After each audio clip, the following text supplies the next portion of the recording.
भाभी, आपकी माँ ने आपको कुछ सिखाया नहीं क्या? फिर यहाँ रसोई में आकर खड़ी हो गई। सारा होमवर्क हो गया क्या? विमला जी ने रश्मि की तरफ देखते हुए कहा, जो एक तरफ खड़ी होकर उन्हें खाना बनाते देख रही थी। रश्मि को शुरू से ही खाना बनाने का बहुत शौक लगता था।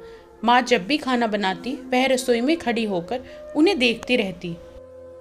जैसे ही विमला जी किसी काम से बाहर जाती, आटा लेकर छोटी छोटी रोटी बनाने लगती।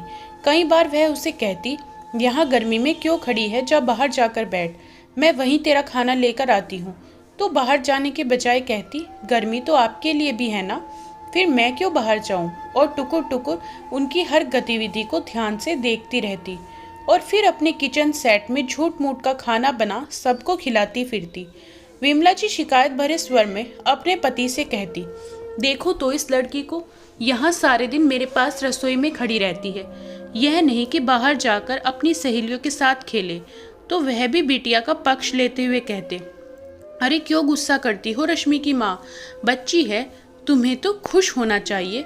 आज जब लड़कियां घर के कामों से दूर भागती हैं और तुम्हारी लड़की घर के कामों में रुचि दिखा रही है।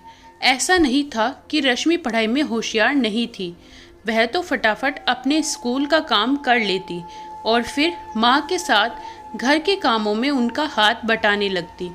जब वह सिलाई मशीन लेकर बैठती तो वह भी अपनी गुड़िया के छोटे छोटे कपड़े बनाती रहती। और फिर हुआ यह कि बहुत जल्दी ही वह घर के कामों में होशियार हो गई। एक से एक बढ़कर डिशेज बनाती कि सब उंगलियां चाटते रह जाते। वहीं माँ, जो कल तक उसे अपने से दूर भगाती थी, आज तारीफ करते नहीं थकती। मेरी रश्मि के हाथों में तो जादू है, ऐसे सुंदर तरीके से खाना बनाकर सजाती है कि भूख ना होने पर भी इंसान खाने को मजबूर हो जाए। हर दिन नए नए डिज़ाइन की सलाद बनाती है। उसकी बनाई पेंटिंग्स और कलाकृतियाँ घर आए मेहमान को उसकी तारीफ करने के लिए मजबूर कर देती। सब कहते हैं कि इसके तो ससुराल वाले बड़े खुश रहेंगे, रोज नए नए व्यंजन बनाकर खिलाया करेगी। और फिर वह दिन आ गया जब किचन सेट में खाना बनाने वाली छोटी सी रश्मि शादी करके ससुराल आ गई। ससुराल में सास ससुर, उसके पति राहुल के अलावा 2 छोटे देवर थे, एक ननंद जिनकी शादी हो चुकी थी। ससुराल में पैसे की कोई कमी नहीं थी। पूरे घर में कीमती सामान ठूस ठूस कर भरा हुआ था। लेकिन घर देखकर ही लग रहा था जैसे सासू माँ को घर के रखरखाव का ज़्यादा शौक नहीं है। पूरा घर अस्त व्यस्त हालत में था। रश्मि को तो चाव था ही उसे रसोई के साथ साथ पूरे घर का रखरखाव बदल दिया। नए पर्दे, नए कुशन, उसके कुशल हाथों ने पूरे घर की काया ही पलट दी। पूरा घर संवर गया। रोज नए नए व्यंजन बनाकर अपनी पाक कला के जौहर दिखाती। मुंह से तो कोई उसकी तारीफ नहीं करता, पर जिस तरह से सारा खाना खत्म हो जाता था, उसे समझ में आता था कि सबका खाना पसंद आया। सासू माँ को तो पहले ही घर के काम का ज़्यादा शौक नहीं था। रश्मि के आने के बाद जैसे तो रसोई घर का रास्ता ही भूल गई। सब चीज़ जगह पर मिल जाती थी उन्हें। फिर वह भली और उनकी क्लब और किट्टी वाली सहेलियाँ। शादी को 6 महीने होने वाले थे। रश्मि भी अपनी जिंदगी में रम गई थी कि घर में खुशी की लहर दौड़ गई जब घर की इकलौती बेटी, उसकी बड़ी ननंद नमिता दीदी का फ़ोन आया कि वह छुट्टियों में अपने बेटे के साथ कुछ दिनों के लिए मायके आने वाली है। सुनकर ही खुश हो गई रश्मि, क्योंकि शादी में उनके साथ ज़्यादा घुलने मिलने का मौका नहीं मिला था। पूरे प्यार और उत्साह से वह उनके आने की तैयारी में लग गई। नौकरानी के साथ मिलकर उसने उनके कमरे को साफ करवा दिया। सुबह सुबह खुद उनके कमरे में बगीचे से तोड़कर ताजे फूलों का गुलदस्ता रख कर आई। राहुल उन्हें लेने स्टेशन गए हुए थे। फुर्ती से घर के काम निपटाने में लगी हुई थी, जिससे नमिता के आने पर फ्री होकर उनका स्वागत कर सके। राहुल नमिता को घर छोड़कर ऑफिस के लिए निकल गए। नमिता ने आते ही उचटती सी नज़र चारों तरफ डाली और आंखों ही आंखों में पूरे घर का मुआयना कर लिया। रश्मि उनकी आंखों में अपने लिए प्रशंसा के भाव तलाशती ही रह गई कि मैंने तो सबसे तुम्हारी बड़ी तारीफ सुनी थी रश्मि, पर तुमने तो इतने ही दिनों में घर का यह क्या हाल बना डाला। कितने ओल्ड फैशन के कर्टेन हैं, और यह पेंटिंग ऐसी कोई लगाता है क्या? वो सारी पेंटिंग कहाँ गई जो हमने आर्ट गैलरी से खरीदी थी? रश्मि, सच में तुम्हारा टेस्ट तो बहुत खराब है। इसी तरह कि कुशन कवर मैंने तुम्हारे मायके में देखे थे। हाँ दीदी, ये मैंने ही बनाए हैं, रश्मि ने बताना चाहा। वह तो मैं देखते ही समझ गई थी कितने गवारू लग रहे हैं। खैर कोई बात नहीं, अभी मैं यहाँ कुछ दिन रहूँगी। मार्केट चलना मेरे साथ, कुछ लेटेस्ट फैशन का खरीदवा दूंगी। मम्मी, आपने भी नहीं टोका इसे मनमानी करने से?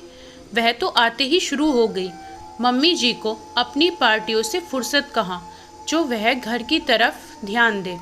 और जिन पेंटिंग की वह बात कर रही थी वह तो घर का पेंट होने के बाद पता नहीं स्टोर रूम में कहाँ पड़ी होंगी। अरे बेटा, मैंने तो सब कुछ इसके ऊपर छोड़ दिया है। अब इसका घर है, जैसे चाहे रखे। मैं वह फिल्मों वाली टिपिकल हिंदुस्तानी सास नहीं बनना चाहती। सासू माँ ने अपना पल्ला झाड़ते हुए कहा। क्या बुराई है इनमें दीदी? मेरी फ्रेंड की मम्मी को तो इतने पसंद आए कि पूछ रही थी कहाँ से लिए हैं। घर भी एकदम चकाचक रहने लगा है भाभी के आने के बाद। गार्डन देखा आपने? इतने सुंदर सुंदर प्लांट लगाए हैं भाभी ने, खुद नर्सरी से लेकर आई हैं वो। देवर रोहन ने रश्मि का पक्ष लेना चाहा तो उसे भी बीच में ही रोक दिया नमिता ने। अरे तू और तेरे वह मिडिल क्लास फ्रेंड, उन्हें क्या पता कि कुछ भी कबाड़ इधर उधर रख देने से घर सुंदर हो जाता है क्या?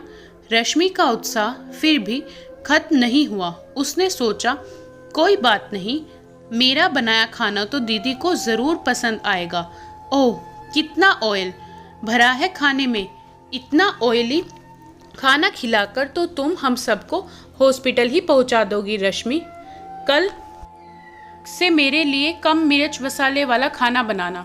मुझे सबने बताया था कि आपको चटपटा पसंद है, इसलिए मैंने मिर्च मसाला थोड़ा ज़्यादा डाला था। कोई बात नहीं दीदी, आप पनीर भुर्जी, दाल और ये पाइनएप्पल रायता लेकर देखो। तेल मसाला नहीं है इनमें, मैंने पापा जी के लिए बनाया था। नमिता ने खाना ऐसे मुंह बनाकर खाया जैसे जबरदस्ती पेट भर रही हो। अगले दिन रश्मि ने मिर्च मसाले कम डालकर खाना बनाया। यह क्या बीमारों वाला खाना बनाकर रख दिया है तुमने? देखो, सब्जी में तो कोई रंग ही नहीं आया। लगता है तुम्हारी माँ ने तुम्हें खाना बनाना भी नहीं सिखाया। नमिता ने नाक मुंह सिकोड़ते हुए कहा।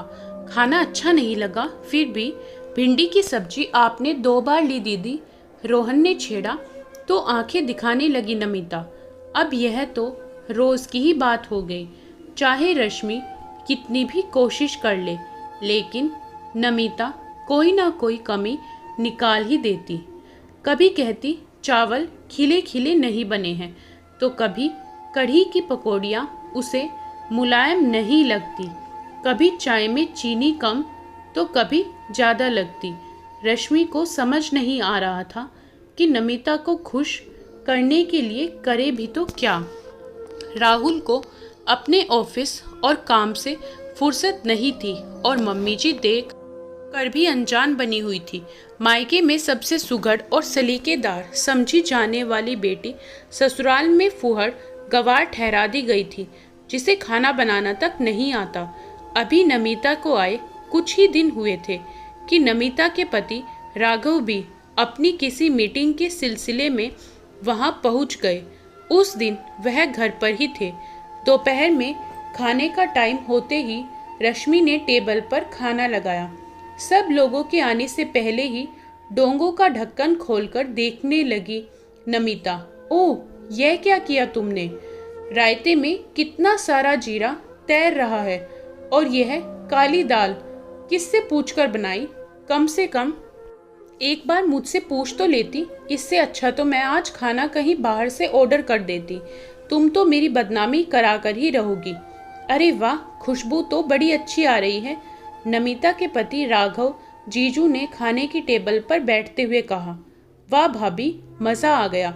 इतना स्वादिष्ट खाना बहुत दिनों बाद खाया। मिर्च मसालों का ऐसा संतुलन मेरी माँ की याद दिला दी आपने तो। उनकी बनाई काली दाल में बिल्कुल ऐसा ही स्वाद आता था और रायते में इसी तरह ऊपर से जीरे का छोंक लगाती थी वो। अपनी ननंद को भी कुछ सिखा दो। रसोइयों का बना कच्चा पक्का बेस्वाद खाना खाकर बोर हो चुका हूँ मैं तो सच में, राघव ने खुले दिल से तारीफ करते हुए कहा। आपको यह खाना अच्छा लग रहा है जीजा जी? दीदी को तो भाभी के हाथ का खाना बिल्कुल अच्छा नहीं लगता। रोज भाभी को कहती हैं उनकी माँ ने उन्हें खाना बनाना भी नहीं सिखाया। देवर रोहन ने चुटकी लेते हुए कहा। ऐसा क्या? तो फिर ऐसा करते हैं, आज रात का खाना तुम्हारी दीदी से बनवा लेते हैं। रश्मि की माँ ने तो उसे कुछ नहीं सिखाया, लेकिन इनकी मम्मी ने जो इन्हें सिखाया है तो यह रश्मि को सिखा देंगी। तो फिर यह तय रहा, आज का खाना नमिता बनाएगी। और आज क्या, जब तक ये यहाँ पर है रोज खाना बनाने की जिम्मेदारी नमिता की। कम से कम कुछ तो सीख पाएगी रश्मि, ताकि अगली बार जब नमिता आए तो उसे अपनी मर्जी का खाना मिल सके। नमिता की तरफ देखते हुए राघव ने, मैं क्यों खाना बनाऊं? मैं यहाँ कोई काम करने आई हूँ? मैं तो अपने घर में कभी नहीं बनाती, तो यहाँ क्यों बनाऊंगी? पति की बात पर हड़बड़ा गई नमिता। साफ साफ कहती क्यों नहीं कि तुम्हें ढंग का खाना बनाना आता ही नहीं है? फिर क्यों भाभी के अच्छे भले खाने में रोज कमियां निकालती हो? मैं जानता हूँ यह तुम्हारी इनसिक्योरिटी है जो तुम ऐसा करती हो। तुम्हें लगता है रश्मि ने आकर तुम्हारी जगह तुमसे छीन ली। अरे तुम घर की बेटी हो और वह बहू है, तुम दोनों की अपनी अपनी जगह है। तुम्हें पता भी नहीं कि ऐसा करके तुम रश्मि के दिल में अपनी छवि खराब कर रही हो। अरे तारीफ नहीं कर सकती तो कम से कम कमियां तो मत निकालो। कहीं ऐसा ना हो कि अगली बार तुम्हारे आने की खबर सुनते ही वह अपने मायके चली जाए। तुम्हें तो उससे कुछ सीखने की कोशिश करनी चाहिए। तुम तो उसकी माँ तक पहुँच गई। तुम्हें तो कुछ भी नहीं आता था, फिर भी मेरी माँ ने कभी तुम्हें कुछ नहीं कहा, बल्कि प्यार से सब कुछ सिखाने की कोशिश की थी। यह अलग बात है कि तुम्हें उन्हें अपना दुश्मन समझने लगी थी। अरे आप लोग खाने की टेबल से उठ क्यों आए? मैं तो बस आइसक्रीम लेने गई थी। खाकर बताइए कैसी है, मैंने बनाई है, मैंगो आइसक्रीम। सब कुछ सुनकर भी अनजान बनते हुए कहा रश्मि ने। मामी, मैं एक और लूँगा, यह तो मार्केट वाली से भी अच्छी बनी है, चिंटू ने प्यार से कहा। बेटे की बात पर इस बार हमेशा की तरह नमिता दीदी ने कुछ नहीं कहा, बल्कि चुपचाप आइसक्रीम खाती रही। रश्मि ने मन ही मन राजीव जीजू का धन्यवाद किया, जिन्होंने एक बड़े भाई की तरह सारे मामले को सुलझा दिया था। रोहन के सब कुछ बताने पर उन्होंने रश्मि से वादा किया था कि वह अपने तरीके से नमिता को समझाने की कोशिश करेंगे, और नमिता दी को देखकर लग रहा था कि शायद उन्हें कुछ कुछ समझ में आ गया है, जिसकी माँ गलत होते देखकर भी कुछ नहीं समझाती, उन्हें पति ही समझा पाते हैं। कुछ बातें पति के समझाने पर ही समझ में आती है, और यहाँ भी कुछ ऐसा ही हुआ था। दोस्तों, आपको ये कहानी कैसी लगी हमें कमेंट में बताएं। वीडियो को लाइक करें, शेयर करें और हमारे चैनल को सब्सक्राइब करना ना भूलें।